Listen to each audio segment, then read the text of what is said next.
even though this life gets tough, said you gotta keep fighting. And even though it gets hard, it's gonna get you hard. Gotta keep striving. But you gotta keep striving. Through the fears and the loss, but the tears won't turn off. No tears, your heart's crying. Yes, hold on to his words. Lean on him. It gets better. The toughest war you ever face will be domestic. It's elementary. It's been this way for centuries. Cold War was raised against us. Take off them blinders, you will see. That it ain't about them gas prices. It's all about who whip the nicest. All about them deals on bundles. Hair on fleek, don't make them up. Face beating red bottoms. Dead beats, we hear about them. Fitted up from head to toe, but never at their children's door. Wonder why they dying by the dozens, but it's simple, yo. Just listen. It's time we stop ignoring facts. It's time we take our family back. Fix the root and then attack. Stop making moves without a plan. Control emotions, then we stand. Calling on my kingdom and to come together. Take this land. We gotta fight, our future depends. Get the head back in order, cause that's where it begins. Invest your all into your garden, water the roots to the end. Nurture the family tree and let the fruit feed all men. Just listen. Even though this life gets tough, said you gotta keep fighting. And even though it gets hard. Welcome to another episode of A Mile in My Shoes, where we ask the question, how can we say we know someone if we've never heard their story? Stop the tape, man. Stop the tape, man. Very special guest in the building tonight with us all. Shout out, Mom. I see you already, man. Very, very, very special guest in the building tonight, man. Look, Shatter Live right now before we even get it started, man. One of my I always make this announcement. I always let everybody know I know a lot of people. There's very few people that I actually call my brother, and this is one of my brothers, man. A1 from day one, family man, real as they come, 100% genuine, true to who he is, never try to fake the funk, talented in so many areas, man. Many of them know him as Uncle Luck. Some people know him as Shawn Bernard. Look, the comedian, the singer, the performer, the actor, the business owner. Look, and to tell you the truth, this is one of the individuals I actually look up to when it comes to the business aspect and how to create those different lanes. We gonna get into all that, man. Without any further ado, man, y'all drop some hearts for my dog, Uncle Luck. Shawn, what's up? Hey, what's going on? What's going on? Can you hear me good? I can hear you, man. Okay, cool. I got my Bluetooth on, so I can hear. We good. Look, I hear you, man. Shout out to you, dog. I appreciate you for taking your time to come and share a mile. Like, so many people know you. So many people love you. So many people inspired by you. But I want to take today to walk a mile in your shoes. First of all, I want to say much respect to you. Look, it's been years on this journey. Right next to you. Look, I shared the video from 10 years ago where it was. And look, to stand in front of you today, look, all I can say is salute to you, my brother. Thank you, man. Thank you. Look, we all here. We want to hear the story, man. I want you to take us way, way back to where it all started. If none of us know you tonight, who is Shawn Bernard, man? Man, it's crazy that, we here. First of all, I want to thank you for this opportunity. I want to thank God for putting people in my circle that has been ride or dies. I think we take for granted those bits and pieces of the puzzle that God put before us, to make us who we are and to allow us to grow. Right. So, back, we gonna rewind where growing up in the church, my dad wasn't always a pastor. We grew up in Macomb, in the hood. Straight out of Macomb. Straight out of Macomb, where, we had humble beginnings, man. We didn't have, a vehicle. We rode the city bus. like most people in the hood. We was part of the hood. Macomb, Vise, Crop, Fruity Town. That's what it was. We caught the bus or we walked to school. You miss the bus, you gotta walk Funny. because mom and dad ain't got no car to bring you to school. So look, we walking on the side of Louisiana Avenue all the way to GW Park to get to school. Slab. You know, yeah, because mama ain't had money for no cab. So it was we walked to school if you missed the bus. Yeah. And then sometimes you looked out where if you missed the bus, sometimes the bus will pass for the middle school if you was in elementary, and they may let you jump on there and get to school a little late. But that's what it was, man. Them humble beginnings where we go to the store, they send us to the store get a cigarette. you know, Hey, go to the store get the a penny candies. You remember the penny the penny candies. That's when we had the paper food stamps. Your $5 with food stamps. Go to the store. Or that's when the gas stations would cash your check. Look, go cash my check for me. So look, we on our bicycles, man. Look, 7, 8 years old with my mama check. Hey, go cash my check at the gas station. Buy some ham, some pressed ham. Get a loaf of bread and either mayonnaise or ketchup because we didn't have enough for both. We all have mayonnaise or ketchup. Which one? And that was a luxury to have. But we had mayonnaise or ketchup. Which one y'all want? We want ketchup. So we had ketchup. Look, on a bicycle, we got the ham, we got the bread on a bike coming up down Orange Street, back to the house. Got my mama check, we cash, boom.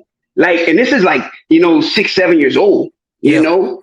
So that was the beginning, man, where, we grew up with responsibilities. We was cutting grass. I was 7 years old, pushing a lawnmower, knocking house to house, $20, $10, $15, cutting grass, man, hustling. Real work, man. Look, when you get a little extra money, man, we go to pay less, get us some little XJ 900s, and bruh, that was our childhood, man. Look, we had some, and then that one pair of shoe last you sometime 2 years. Boy, you clean that thing till the gristle came off. With a toothbrush and some dishwashing liquid, cause we took pride in that, man. XJ 900s, man, like that, or the more Franklins that you pump up, boy. You couldn't tell us nothing. Franklins, man. Couldn't tell us nothing, man. That was those humble beginnings, man, where we shared stuff, man. And I thank God for them beginnings because it taught us how to make it. It taught us how to appreciate things, And then, after growing up, my dad got into the ministry. And when my dad got into the ministry, it opened up another door of opportunities to us to push our music. We would sing in the house. My sister would sing on the little cassettes, But once my dad started preaching, man, and we started going to churches, and I started playing the drums, which I always enjoyed being, in music. So as a drummer, play the drums in church. That's kind of where that musical journey had its first platform in the church. Bryson, my brother Cupid, Bryson played the piano. I played the drums, and my sister sang, and that was our beginning right there.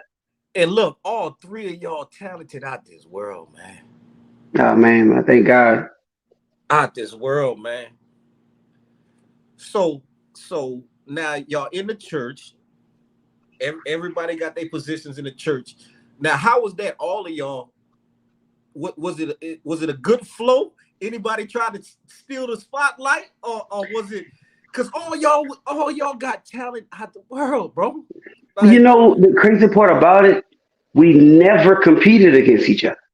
Yeah. It was always, man, I guess since we grew up sharing so much, where I would wear my brother left hand-me-down shoes. I'd be happy to have them shoes because that was the closest to name brand I got because he had a job at Foot Action and he'd get shoes. So we were so close, his clothes, I would wear them hand-me-down. So I looked up to him. So it was never a competition to try to outdo him. My sister could sing, so we all just tried to perfect the craft that we was in, and, I sung, but I never came out. I was in the closet singing, I never came out because I always felt my sister was the best singer, and then Cupid, and then, I did it a little bit. Then once I started doing some choir stuff and solo stuff, I'm like, okay, I think I can do this. And we all just did it together. So you when did you get a taste of that music in school though? Man, I was in band. In band. I was a Look, drummer in band. And from from band, is when we played the drums. But I would always sing, even when I was like in elementary school. I used to sing to the girls. hey, now you know we all look. If the fellas can testify, we didn't all did all serenading. Come Man, on look, and tell the truth and shame the devil, I man. was serenade. Look, I was serenade, bro. Like, and sometimes I would say the words all wrong. When you sing a song and it's wrong. When you're singing it, man. Man, yeah, bro. I used to be singing that what I need from you is understanding. You know, I and just okay, what I say, what I need from you is hey, bro, and they would be like, the little girls are like, oh God, he can sing, oh God, and that's just what it was. And I was fat, so that was my only way of getting some attention because I was chunky, bro. I was fat, so I was a fat kid. So yeah, man. So when did it cross over to where it's like, all right, this music might be a little more serious than just playing, man. Man, I never took it serious, man. Like I never took it serious, so as we got into middle school, into high school, that's when Cupid started doing more bounce music. The baby baby do your things, why you hating on me? So when he took me along, I was just happy to be a part of his camp. Like I'm young, so I'm in the background, being the hype man dancing. So that was my thing, Yeah, learning how to hype and learning how to just be a part of the crew selling CDs. So, that's kind of how I started with him. It yeah, wasn't initially singing, it was dancing, yeah. because we were dancing, do the Josephine Johnny, Chopper Style, and West Bank Lincoln and all the old stuff, man. And so, You're bringing me bro, back to them dances, man. and look though, look how funny. I used to lie to all the girls because they'd be like, "What part of the song you on?" And I'd be like, "That's me right there." And but that would be my brother. It'd be him and his background harmonies. But I would lie and say that it was me, and oh, it's me on the background. Baby thing, baby, do your yeah, that's me. Do your thing, girl. That's my boy. So and it worked because they believed me. So they're Yeah, like, "Oh yeah, that's his brother on the song right there." And bro, knowing like I'm so not on that song. But for years, and I might be exposing myself. All they're gonna inbox me. You've been lying to us all this time. You told us all for that years that was time, you. man. All that time, man. Man, it's so many songs that he had that I said that was, oh, it's me singing that part, the second verse. Boy, that's him. Oh, we just sound just like me and him. Yeah, y'all do sound alike. That was him. Now we gonna get into this in a little bit, but I got a question for you. Was the comedy always there? Was the making people, Man, or that's something you found later along? Where that came from, man? when we got in middle school is when the comedy thing kind of took off. My cousin Biren Bro, man, some people know Biren Bro, man. That like my first cousin, we were super, super close. Like, our cousins like your brother. Like we wore the same clothes sometimes. Like we slept. Listen, when we grew up, we had a twin bed and we all slept sometimes in the same bed when we go to my auntie house. Usually your head right there, my head right there. We just sleep in opposite directions, but we Yeah, share twin beds. And that's how close we was as cousins. Like we would sleep in the same twin bed. We just would be in different directions. And he was hilarious, bro. Silly, silly, silly dude. So for homecoming, we start dressing up like old men, crazy, crazy like old men. And it's crazy that the suit that I have now that I wear is the actual suit that I wear today. From middle school, whenever we used to act like old men for homecoming, no, man. man, my grandmother gave me the suit. It was for my grandfather. And she said, and I said, Mama, we need something old to wear for homecoming. And then she's like, look, I got you in for Paul old suit. She can't wear no more. Y'all take good care of that. And she gave me the suit. And man, I value that suit till the day, man, because Look, since middle school, I think you just gave the people a nugget. We know where the suit come from now, man. my That's grandfather. that was a hidden fact right there. We know where the suit come from, man. Yep. So how was Northside for you, man? Man, listen, Northside. When I got to Northside, man, we we cut up so much, man. We would so me and Vera would talk like old men. And that was that because we sat around our grandfather and our uncles so much as children, we knew how to like talk just like them. And Yeah. people would fall out laughing. Even the teachers would laugh. Like, y'all hilarious. And we would be in French class in our freshman year. So I was a freshman, he was a sophomore. We was in French, and we would make stuff up that sounded right. And everybody in class thought that we knew French, but we'd be saying just stuff that, bruh, pencil, pen, and we put it in the whole sentence. The teacher looking at it like, not even makes sense. But everybody in class thinking we know French. So we talking like our grandparents and all kind of stuff. And it just went from there, man, where people would come by us for lunch.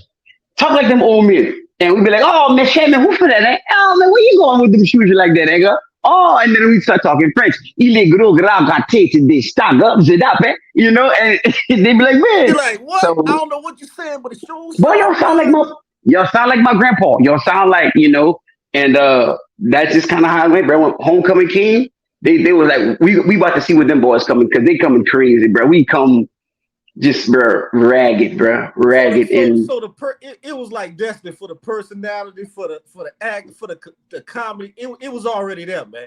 it was there, but I never imagined a day in my life what I got in trouble in school for is what I would get paid for today.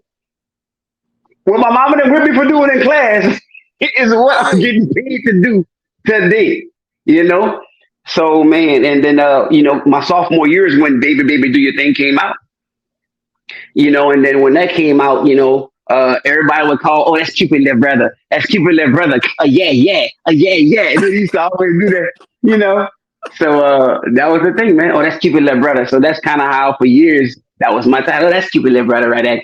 Yeah. Look, so when did family life come about, man? What year was that, man? Oh man, family life. Oof, that was pre-college years. I just started working offshore. I started in the oil field, man. Listen, I want to skip this step, man. I was working at AT&T. No, Singular Wireless, the call center. Singular Wireless call center. I was in college, right? In college, man. Look, I went through Upward Bound. Look, in college, working at Singular Wireless. My homeboy, Rob LaFleur, he worked there as well as a manager. Well, Rob got a job offshore for a company called Fast Tour. So Rob was working offshore, and Rob was a good friend of us because he was managing Mandy at the time when she embarked in music. Yeah. And I failed, man. I failed out of college. Academic probation, going to the KIG, just doing all this crazy stuff, man, not really taking education serious. So Rob was like, man, what you need to do is come work offshore for the summer. Yeah. And then you can afford to pay for your fall semester.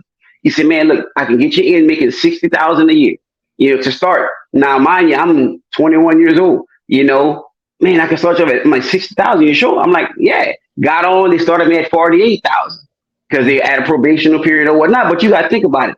I'm at AT&T making 20-something thousand.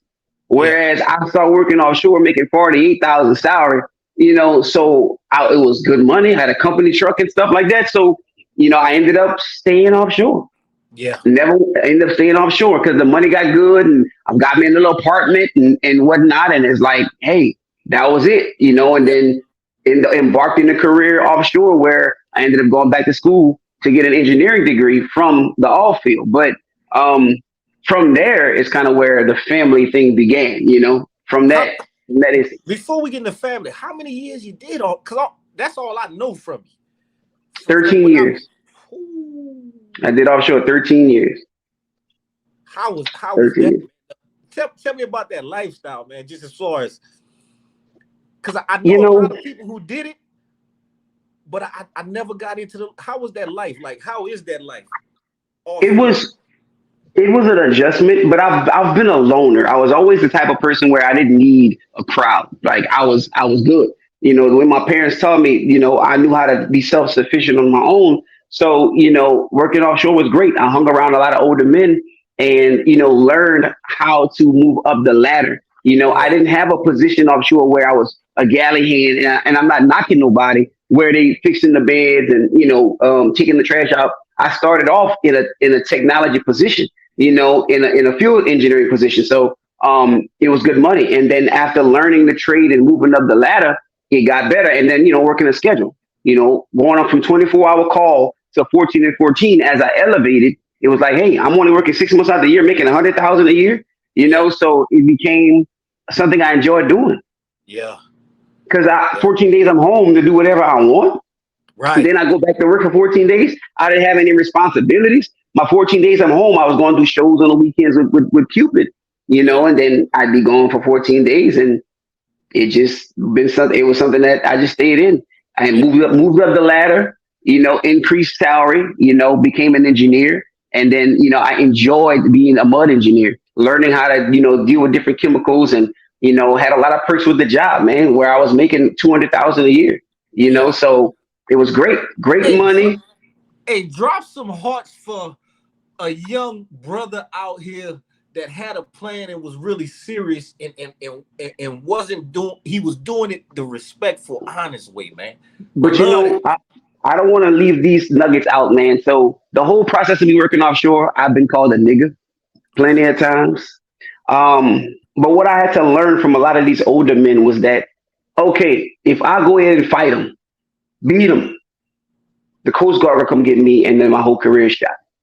So I learned how to eat cheese in the oil field. I learned how to shed tears sometimes, but under my pillow by myself, like why I got to deal with this. When President Obama was in office, man, I had to deal with pictures of him with nooses around his neck. I had to deal with so much racism offshore because they didn't have many black engineers. I was one of the Right. first that Baker Hughes had. So when I go on the rig, the old company man who was president was like, "Where's the engineer?" Like, I'm the engineer. Like, hell you are? No, And they even sent me back on land because they didn't want a black man as an engineer on the rigs. So I had to ride rough seas because it was already rough to get out there. Ride rough seas 5 hours, sick like a dog to get back to land for Baker Hughes to send somebody white out there because the company man didn't want nobody black out there. Wow. Yep, they want nobody black out there. I've dealt with a lot of racism offshore, and a lot of this people don't know about because I never really talked about it. My wife know vaguely some of it, but some things I just kind of want to forget. But yes, I've been called a nigger. Since when, man, I done been a dude that threw me his clothes. Hey, hand, go wash my clothes because that's how they would treat some of the galley hands who were the people to wash your clothes. Hey, hand, come fix my bed. And I'm looking at them, I'm not no galley hand. Then where are you? I say, well, I'm the engineer. And they're like, you gotta be shitting me. I'm sorry. You gotta be joking me. Right. I'm like, nah, I'm serious. And so I dealt with a lot of racism offshore, man. Wow. Look, Yeah. big ups to you for holding it down out there, though, man. Oh, not too many But people can take that, man. once my son was born, I had a reason to stay because I had to provide for him, and I knew I wanted to give him a better life than what we had. Where I'm gonna go, and not having a college degree at the time and make six figures. Nah. Where? There was nowhere I was gonna go, so I felt trapped. I felt trapped working offshore because what I was gonna go do? Where I'm gonna go humble? I know people that's RNs that wasn't making 100,000 a year. I know doctors that wasn't making 100,000 a year. So here I am in my early 20s making 100,000 plus. Where I'm gonna go? So I became a prisoner to the job because I wanted to provide. And my role as a man was to provide. And I just took all of the lashes. I took the lashes until they got me to a point where I almost fell into a depression. Hey, do we talk about as far as what we go through for our family? We gonna take whatever it takes, man. And people don't see that humble. People don't know the struggle that we face as men because it's always, well, you're supposed to do that. You're a man. Or you're supposed to go through this. You're a man. But they don't know what a broken man, that's a dangerous place to be, and it's not to take no credit away from the women, No. but I think that we deal with the world, the pressures of the world a little bit harder. We're scrutinized a little bit harder, because we're men and we ain't supposed to fold. We ain't supposed to be emotional or say what we feel. So we hold it here, which is why most of us got the highest rates of heart attacks. Strokes. Blood pressure. Look, I done took my scars. Look, you remember on Facebook, my whole face had shut down. Oh, hey, I know what it is, man. Yeah. Look, you saw where I was just working at. You know what time that was. Yeah. How it come. But hey, Yep. I was willing to take anything for them too, cuz. And Yep. look, it don't get talked about, man. It don't, man. Listen, dude. I'm throwing up out there, sick like a dog, the flu, whatever, working them 16-hour shifts because I'm the only engineer out there. They ain't got no relief. I don't have nobody to say, hey, I'm calling in today. I'm offshore. I can't call it. Where Yeah, am I going? So I'm out here sick like a dog working where the average person can say, I'm not going to work today. I'm sleeping at my job. So I don't have a choice. yeah, You know, I may get a couple of hours naps, but they're gonna call me anyway. Hey, we need you. You just bring the bucket with you, puke in the bucket and figure it out. But those hard times, man, and stresses and struggles, man, I don't wish it on my enemy, but I'm glad that God brought me through it. yeah, yeah, yeah. And Mhm. like when I hit you up, I was like,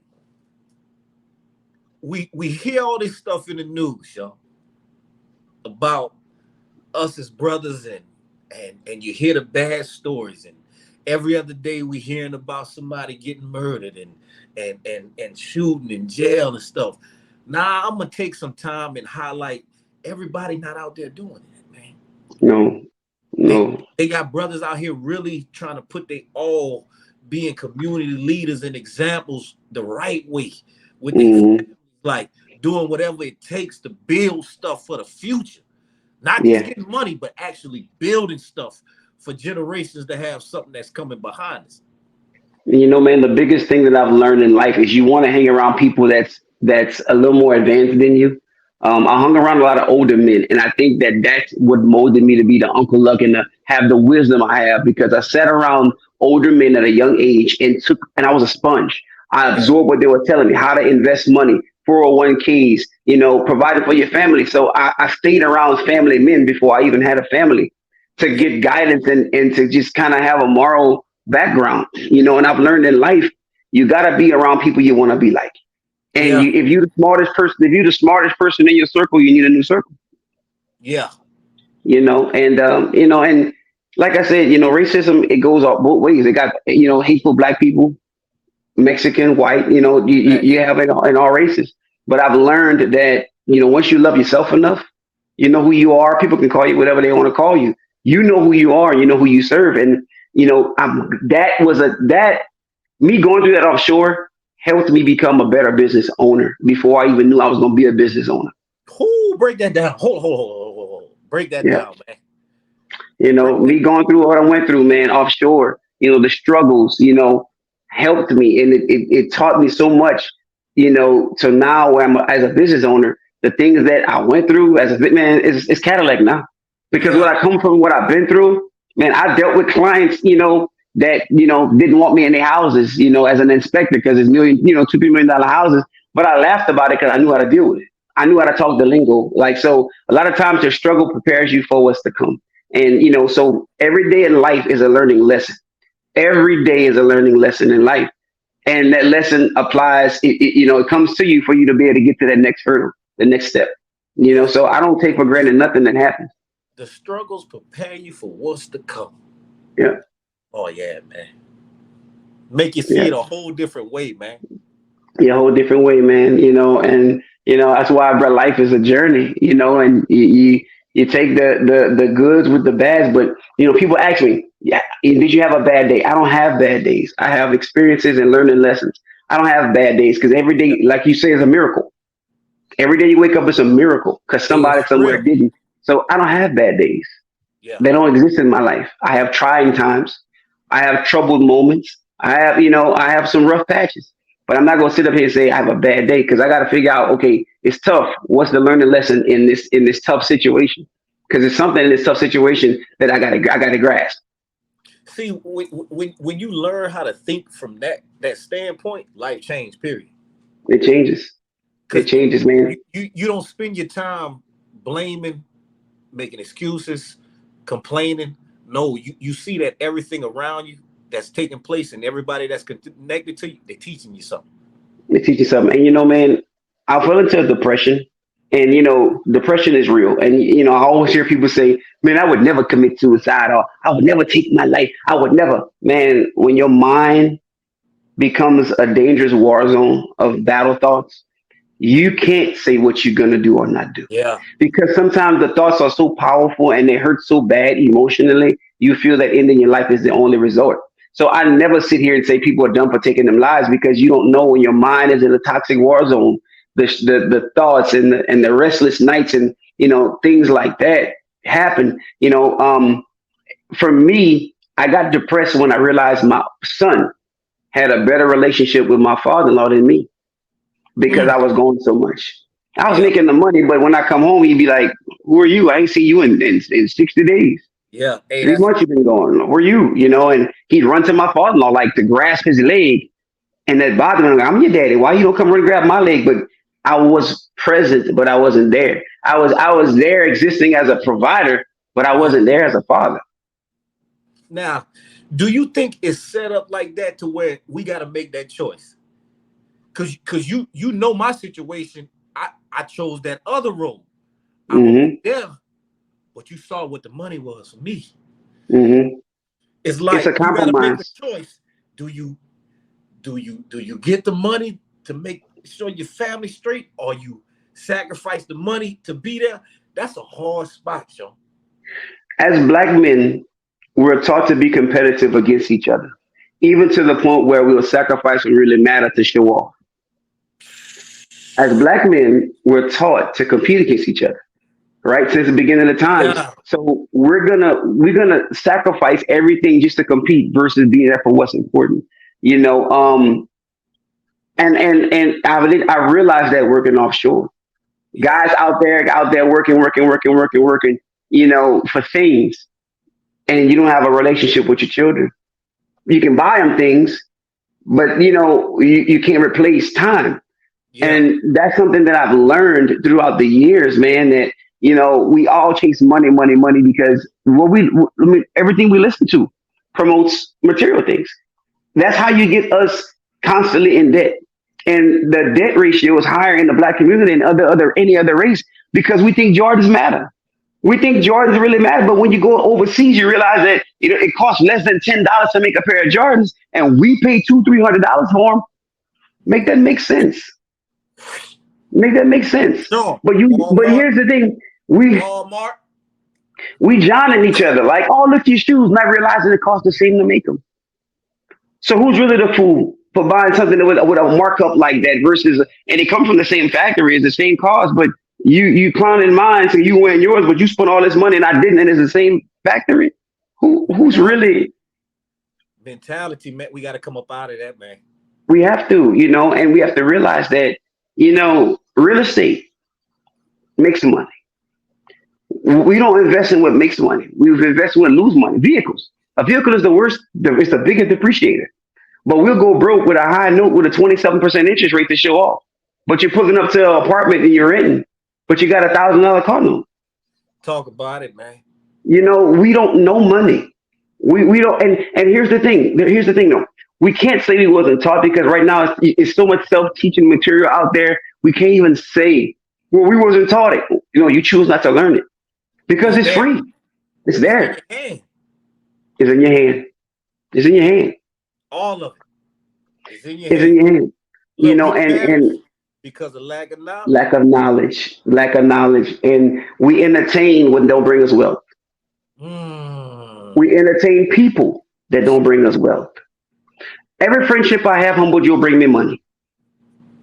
Every friend, every contact in my phone, if I call it Yeah, a friend, is resourceful. yeah, It's resourceful and a light, yeah. right? I don't have conversations that's not resourceful because it's wasting my time. And that's the most valuable right there. Time. Call you for what? Every time I call you, it's we talk, and when you and I talk, it's resourceful every You know time. what time it is. When Yeah, I see that name on my phone, I know what time it is. we've Period. never talked and was gossiping about so and so or hey this, hey that. It was resourceful, and that's the type of circle I build myself around, man. And like I said, and that helped me get out of the depressed place that I was in, because I had to make a decision: time versus money. Which one you want? You want time or you want money? That's You want all. control of your time, or you want somebody to always control you? So people are controlled by money. Or you want to quit? I'm gonna give you extra $1 an hour. Now go back and work for me. When you never gonna make the money that the business owner makes. The person that's making that owns the company, you never gonna make as much as them. And look, they time good. Yep. They time good. So that was the biggest struggle for me, man, is making that decision. And the crazy part about it, when I started studying for real estate and home inspections while I was still working offshore, people thought I was crazy. What are you doing this for? They don't make no money, but I didn't even realize the plan that God had set for me. Yeah. Because I was just doing the home inspection thing on the side to make extra money because we took a pay cut. We took a pay cut offshore not to get laid off because the bottom fell out. So I said, well, look, I'm going to do this part time on the side, make some extra money on my days off. And what I started part time, never thinking it would be my primary income, became my primary income. The crazy part about it is that when I was in, few realtors was like, hey, Shawn, you're home, we need you. But when you're gone, you're not available. So you have to make a decision on what you're going to do. So I was like, well, man, God, so I'm caught between trying to start this business that everybody's telling me is not going to work. Because when I would try to talk to some home inspectors that was white, and it's not a race thing, I'm just saying, it's like there's nobody black that's a home inspector. Yeah. But I laughed about it because I already went through this in the off field, being the only black engineer now. So it was like, oh, that's not a threat. That's the only thing in my way. I wanted to defeat that odd. I'm like, well, you know what? Since they ain't got nobody black in it, we about to make it happen, right? Because that was my challenge to myself. So I'm like, well, you're gonna have one now. So I embarked in it, man, did it. And crazy part about it, I was between, what I got to do? Leave the all field, start this business. So crazy thing is, I ended up having surgery on my feet. Right, I had bunion surgery on my feet, and the doctor was like, "Look, you got 2 weeks. You can't, keep your feet up, but then after that, you can go to work." So I ended up pushing my inspection business while took the 6 months. I took 6 months off. Yeah. Then I did FMLA, and I made my doctor sign off that look, his feet, he need to take all his benefits. So after the 6 months, man, I had built my business up so well, I was rolling. So now I had to make a decision because now it's time for me to go back offshore. And I'm like, God, listen, I don't know what I'm gonna do. Am I gonna quit or I'm gonna go back and then lose all the momentum that I built with this business? Well, when I got back to the office, they said, Shawn, we have a meeting for you. A meeting, okay. Went to the meeting, they laid me off. So I was like super excited, like what? Because I get my package, I get unemployment, all that. Y'all laid me, so they laid me off. And that was my confirmation from God, like, you know what? It's time for you to do something different. Because I was going back offshore, man, and they're like, nope. And I didn't know, and I didn't have no insurance, nothing. I just took a leap of faith, like we're gonna make this work. Stepped out on faith, man. And bro, I didn't have no clue or nothing. I'm like, I'm gonna make this work. And I think encouraging some people right now, man. When you have nothing left and your options are slim, you make it happen. You make it happen. And we made it work, and I found ways. When realtors say was like, we're not gonna use you, we have our own. I learned something. If I go to the people and make them request me, you don't have a choice but to use me. Because if they hire me, the buyers control who they hire. So as a realtor, you can request another inspector, but your buyer chooses who they want to use. I get paid by my buyers, not the realtors. Wow. So I found a way using my social media platform to make this business happen. And, the sky was the limit from there. And then that was able to be, that was a wrap. And I was able to be home every night with my son and, man, have the moments that I never thought possible, controlling my time. And I got offers to come back offshore. Hey, man, look, we got a job, man. We'll offer you $250,000 to come back. And though the money sounded great, it was more than I was making as a home inspector. Man, I'm home every night for once in my life. Never was home every night. Yeah. For once in my life, I was able to say, you know what? I'm going to be to parent-teacher conference. I'm going to be home for Thanksgiving. I'm going to be home for Christmas. Because for years of my life, I missed all the holidays. I was always gone. So the feeling of being in my bed every night, man, I couldn't. You couldn't pay me to give it up. We're going to pause for a moment. Let them know exactly what you do. Give them pause for a moment and give the whole 9. I want to support and promote. Got Like, you. no, Got you. I Got want you. everybody know that's under my umbrella that know me. I want them to know what you do, bro. I'm a licensed home inspector. I own Bernard's Inspection Services. Well, we check every component in the house from the roof to the foundation. So if you're in the process of buying a home, you're going to get an inspection. You need an inspection done to where we can check and see all the deficiencies, the defects, safety hazards before you negotiate that deal. That way, the report that I generate, you'll see all of the defects and you can use that as leverage to negotiate this deal. So that's like you getting a car without test driving it. You don't Yeah. want to get a house without getting an inspection. So, that's the services I offer. And man, I've saved clients $40,000, $50,000 just Oh, by doing an inspection because there were so many hidden defects in the house yeah. that they didn't even realize, you So, know? so I got a question. So you do new because you know it's getting close. Well, yeah, Yep. you do new. Whether you in real estate and you want to go buy a home, Yep. to flip, Yep. anything that got to do with inspection, you do it. Anything. Well, I do flip properties for investors because they want to see what it's going to cost to fix it. Right. So I can do an analysis to tell you, listen, it's going to cost you 30, 40,000 to flip this house. Do you want that in your budget? Because they don't know under the house what the seals look like, if it's Right. pest issues, or electrical issues. So new construction, people are building stuff subpar. So when we do new construction houses, we want to make sure they're not shortcutting. You're paying $300,000, $400,000 premium price. It should be done correctly. And so many builders been shortcutting for volume. They want to build more houses, build them faster, so they're cutting down on the quality of your framework. So we want to point those things out. So it's a ton of new construction that I find issues on that they got to go fix. Yeah. Babe, you getting all this, babe. I know she watching, babe. You getting all this. We got somebody to call very soon, babe. Yep. They holler at me. I got you covered. Got you covered. So, Yep. so now I want to talk about you going into uh the seasonings. How this came about. Man, look, so it was crazy. You know, Terica Smith, man, she called me one day because I was cooking on YouTube. Just had, Uncle Luck making some kush kush. And she was like, hey, buddy, we have a club downtown that has a kitchen. Then we not do nothing with the kitchen. Do you want to brand it and call it Uncle Luck's or something?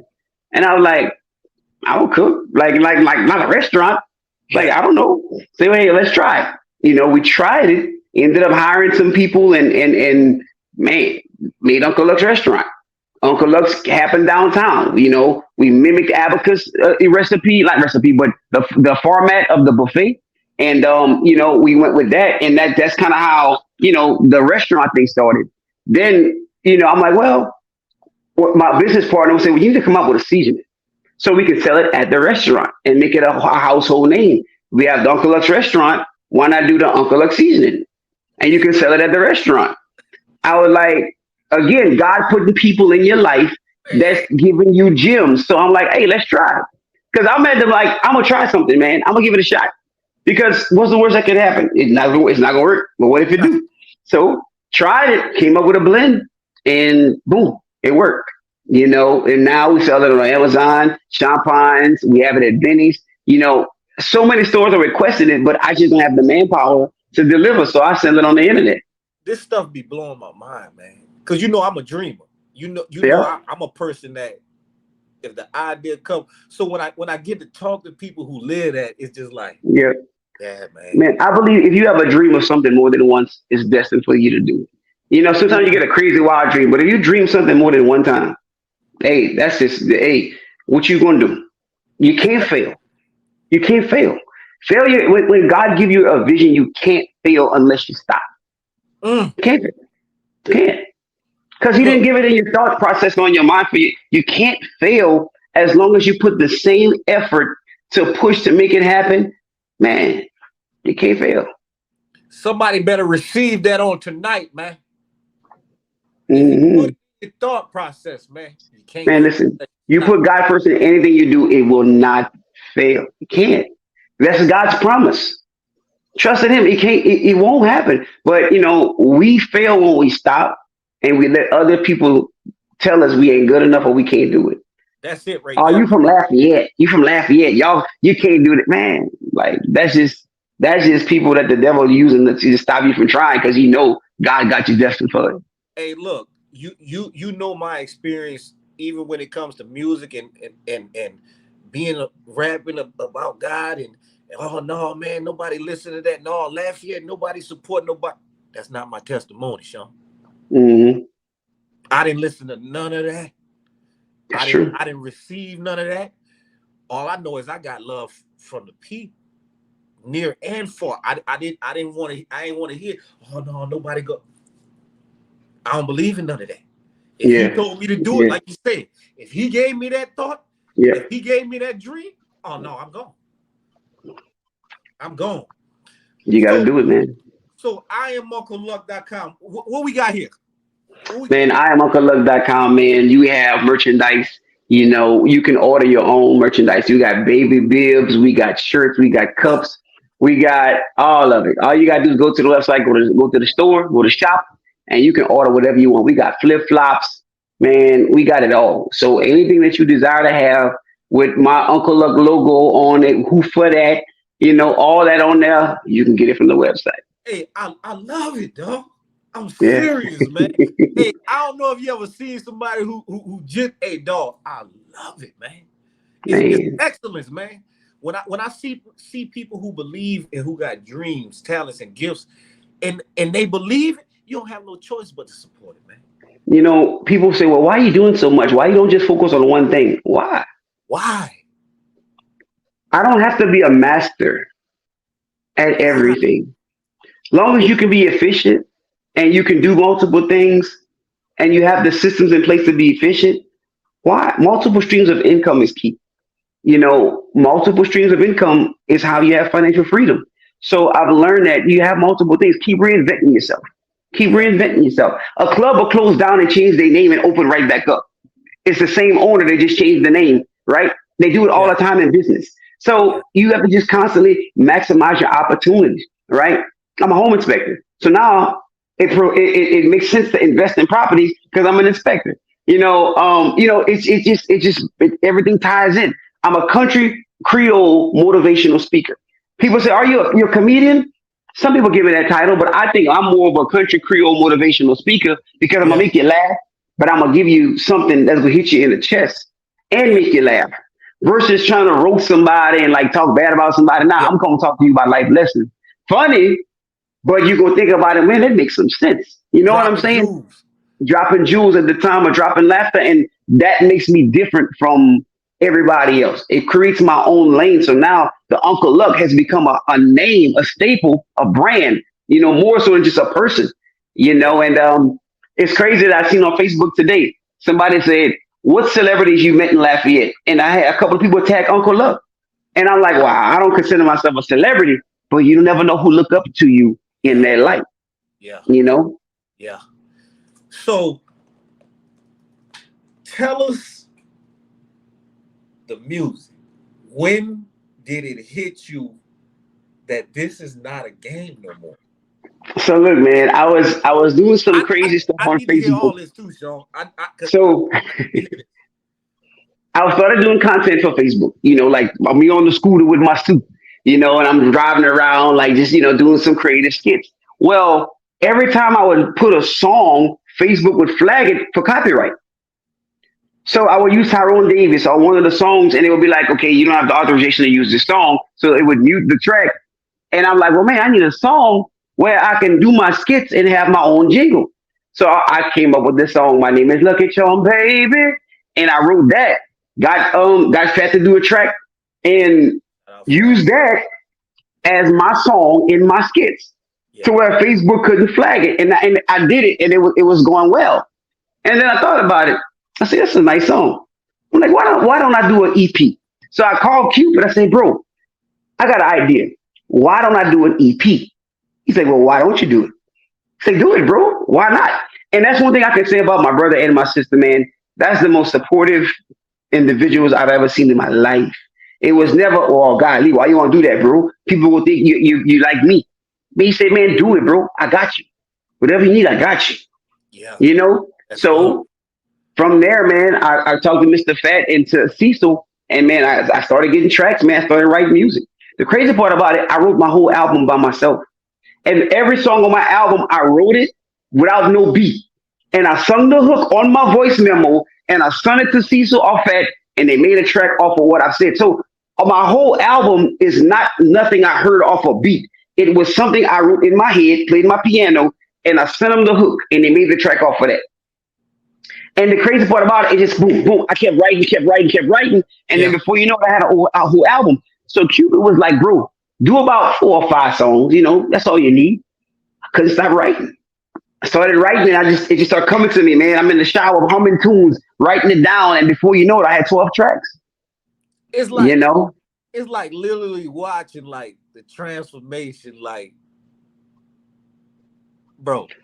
You know, and the moment that touched me the most was when I was in the studio recording, and I called Cupid a few times. Hey, bro, come hear this track to tell me what you think I need to add to it. Because, you know, he has a great ear. So I wanted to know, hey, is my harmonies on key? You know, do I need to put something in this song?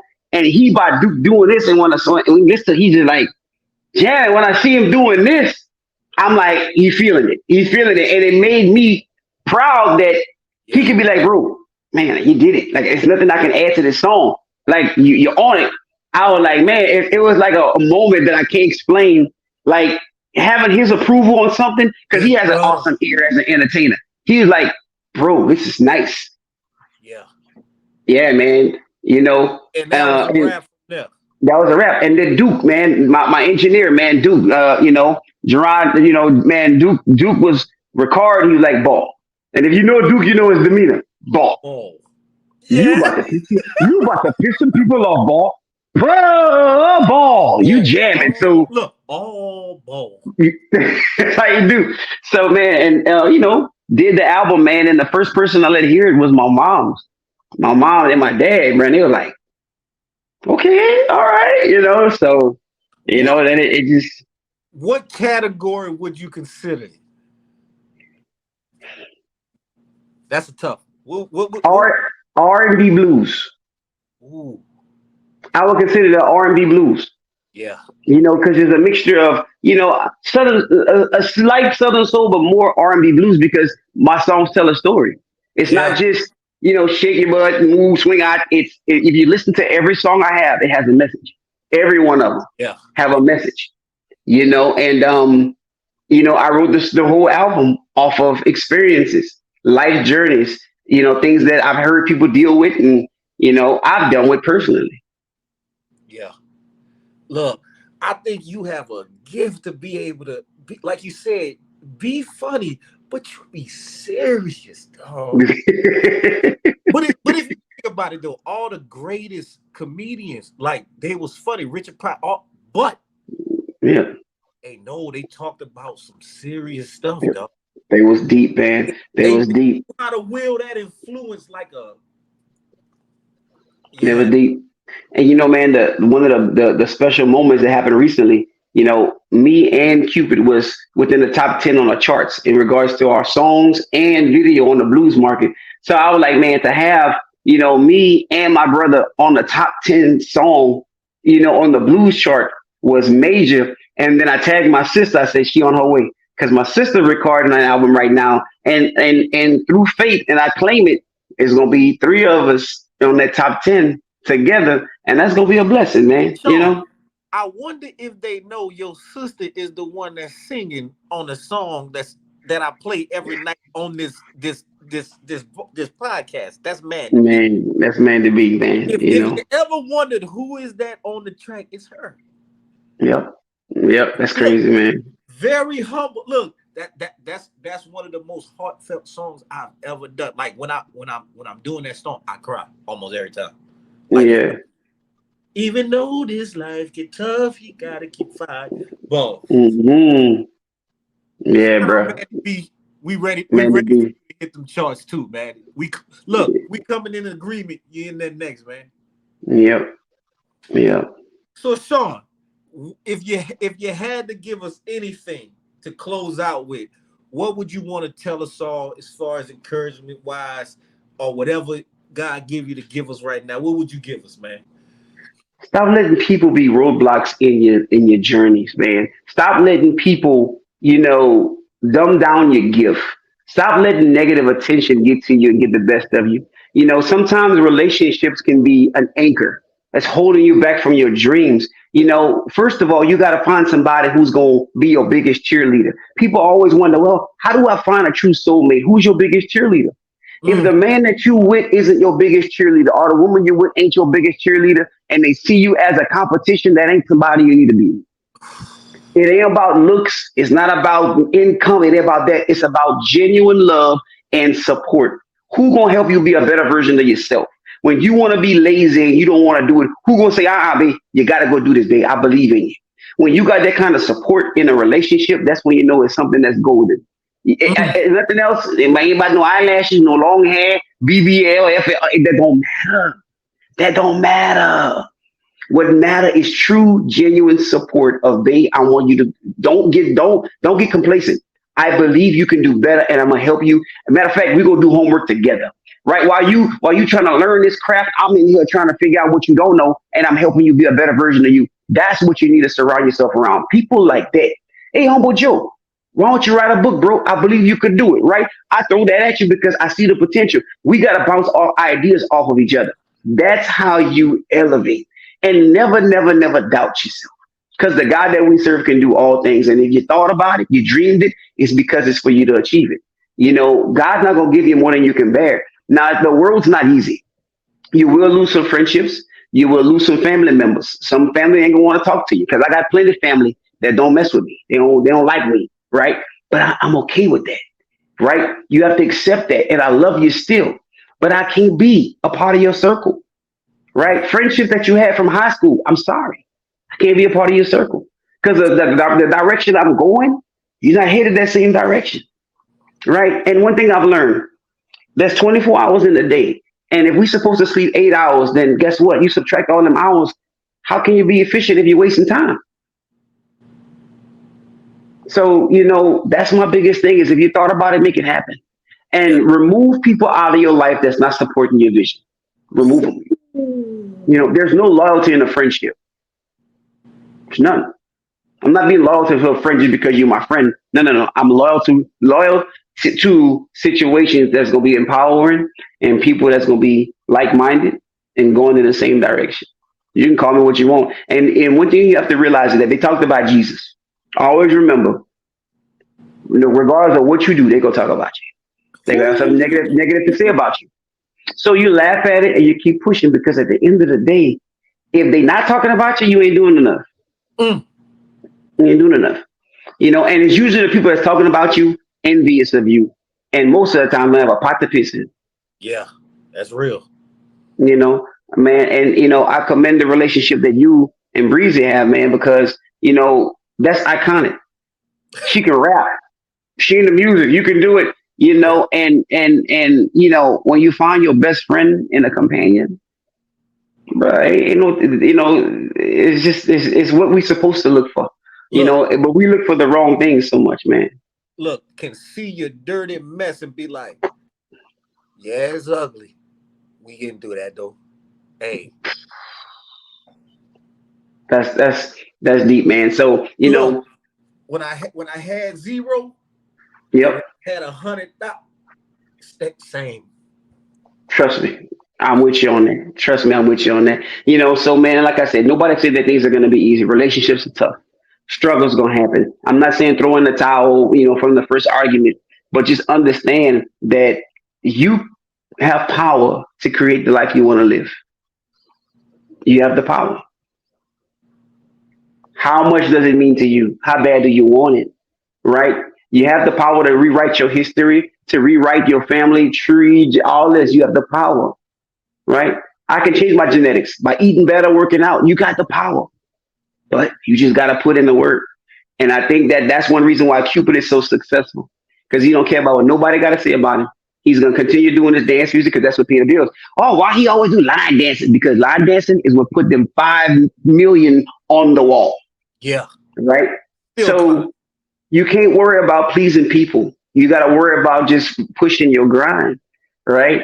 People pleasers are never successful. Ooh. People pleasers are never successful. That's one thing that I had to learn the hard way. You pleasing everybody else, you're not gonna be at peace. No. Once you please God and you please what God created you to do and you maximize that, that's success. That's a piece that's unexplainable. It's not about the money, bro. I left money. I turned down money. And I've learned this, and I know we getting there. I've seen Cupid pass up $20,000 to be home with his children. To be home to no, I'm going to my son's football game. So you're gonna miss these $20,000 from performing.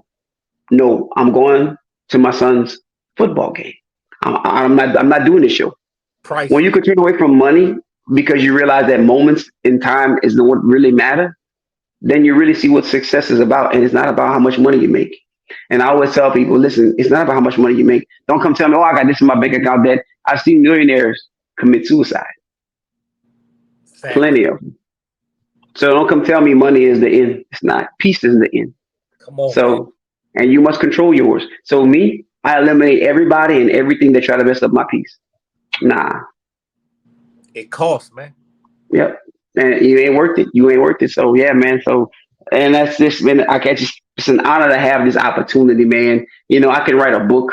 You can write a book. I have a book, but my book ain't about all my struggles. It's about other men collectively, coming together. But I'm going to have one written personally, about what men have to do to man up, because the real image of a man has been tainted. Music and TV has tainted the real image of a man to where, little boys don't know what to look up to. Yeah. So that has to change, if we want the world to change. Shawn, man, you just dropped about 12,000 Jews, and I hope we all pick that up, man. Man, thank you. Thank you. I really wanted people to see it's a lot behind that Uncle Luck we look at, man. Whew, man, it's a lot, bro. It's a lot. I know how you are, and I know how you move. Everybody don't get to see that. Hey, I respect you and thank you for showing people. Yeah, it's more than a. Yeah, your dad. Yeah, boy. Yeah. Look, it's much more than that, man. It's much more than that, man. Much more. I appreciate you. I appreciate the light you bring. I appreciate the example you set. Look, like I told you, you always been somebody I looked at like, yeah, as far as man, I need that whole time looking in the background taking notes, man. Okay, I need to figure out how to do this. I need to learn how to do. I need to find out what. Look, I appreciate you, my brother. Man, got you, man. Thank you for this opportunity, brother. We in this for life, brother. You a real brother, man. And the moments I needed you, you was there. Like, look, come meet me on my lunch break. I got you. What I'm saying? What I owe you, boy, you don't owe me nothing. You know what I'm saying? So yeah.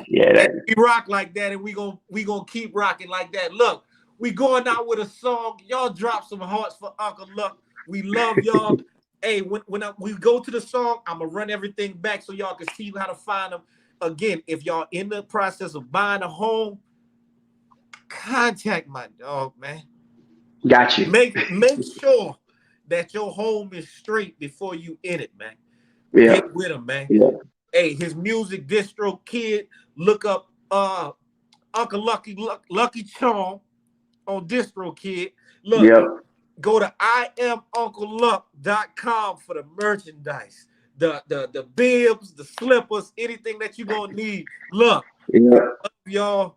Look, we gonna support each other to the end. That's my people. Like I said, Ron the shout out. I see you in there. Look, that's my people. That's my brother. Been my brother. Been genuine. Been A1. I got the utmost respect for him. Much love for him. Look, we rocking out, y'all. We thank him for coming and sharing his time. But y'all be good, man. Thank you, brother. Love you, man.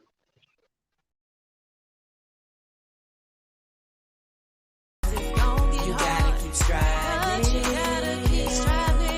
Through the fears and the loss, but the tears won't turn off. No, he hears your heart's cry. Hold on to his words. Lean on him. It gets better by and by. To my queens, I see y'all in a different way. It's more to y'all than posing. Posting pictures on your Facebook page. God giving power to uplift a man, to make a slave. Speak life into our dreams, or tear us down and watch us fade away. Know your position, cause you're vital to the family structure. No replacing any mother. Careful how you treating love. Elegant, heaven sent etiquette is like no other. Her love is better than buttered biscuits right out the oven. Know who you are, don't let this world define. Shape or mold you, God's daughter, queen of nations. There's no box to ever hold you. Life creator, womb protector, heaven sent. Love injector, backbone, best gift ever. Worth more than hidden treasure. I speak life, cause this world is trying to turn you cold. Replace that heart of stone with flesh. We need your love to make us whole. Take back your crown and hold us down. Together, we won't fold. Get back to love how God intended. Change to make this family Even though this life is tough, said you got